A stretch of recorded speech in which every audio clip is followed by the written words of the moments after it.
But in the Philippines, some might say that pageantry is the pastime. That's true. You know what? In the Philippines, we have pageants all over the places. Yes, we have pageants in the barangay, in school, national, local. That's why we really love Miss Universe. It's like it's giving pride and putting the Philippines back on the pedestal. That's why there's an added pressure as a candidate coming from a pageant-loving country. But it's a good pressure. I always look up to our former Miss Universe Philippines. They really did well in the competition. And now this is my time to show who I am, to offer what RABIYA can show to the rest of the universe. So I'm very happy, and at the same time, I'm excited to make all my kababayans proud, and hopefully I do. Why do you think it is that the Philippines love pageants? They have appreciation for beauty.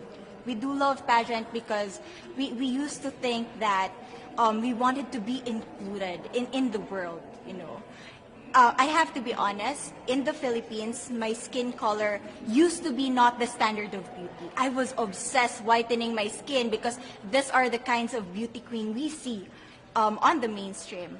But things were different now. That's why I'm very proud to be a morena. In the Philippines, we call it morena. It's brown skin girl. And to be able to represent, my color, my identity as a true Filipina. Tell me about your journey to being crowned Miss Philippines. In a world that, in a country, I should say, that loves pageants. That must have been a very intense process.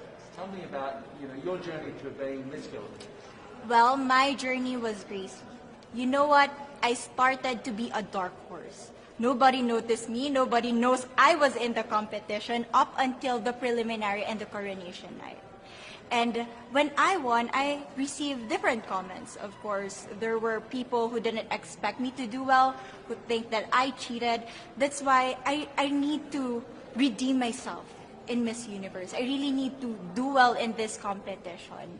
And the thing is, I love pressure. I love criticism. I get better every day with that.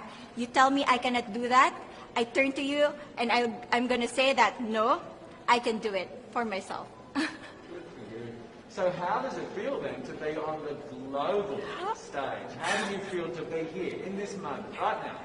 It's crazy, but I'm overwhelmed with the support, not just from the Filipino community, but also from Thailand, Latin countries who do appreciate me as a candidate, as a person. It motivates me that I am beautiful, I can offer so much in this world, and when somebody believes in you, it gives you that extra energy to really do well and perform well. Do you have a sense with the girls, all of the girls competing, you're competing, but is there a sense of camaraderie with all of the girls? Is there a real spirit to, sort of motivate each other to do better? You know what? I have a different idea about Miss Universe. I thought it's going to be very competitive, in a healthy way, well, of course. But now I can see every girl helping each other, from fixing those hairs, from trying to zip up those outfits. It speaks of the closeness and the kind of camaraderie that we want to have. The goal of Miss Universe is not just to crown one girl, but also to build a genuine and long-lasting friendships among us. Would you say within the Miss Universe world, the contestants, is there a sisterhood? Are you sisters? There is sisterhood. I can say I was able to talk to different representatives from different backgrounds, different cultures. And despite our differences, there's so much to be highlighted in what binds us together. And that is because we want to empower women. We want to have our advocacies. We want to speak for the things that we love.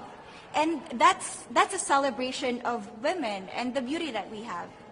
So coming out of this week, obviously you would love to be crowned Miss Universe. Of course. And that would be wonderful, of course, for any of you. But what else will you take out of this week? What do you think you'll feel at the end of this week, regardless of the result? How will you be a different person? It's the growth and the development that I was able to have during preparing for this dream. I will be honest, there was a moment that I lost my identity. because I was put under pressure. I was in that position in which I feel like I'm not good enough.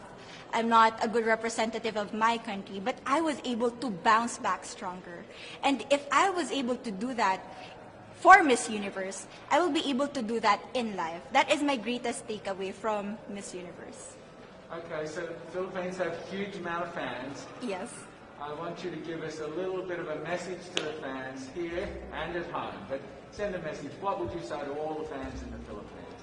To all my fans from the Philippines and from all over the world, maraming salamat po. Thank you so much for loving me and for believing in me. It means a lot to somebody who is so naive in this industry, who has no idea how to become a beauty queen on the first day of my journey. But because of your love and support, I was able to be the woman that I am today. And regardless of the result, I may or I may not win the crown, but one thing is for sure, I'm gonna make you all proud.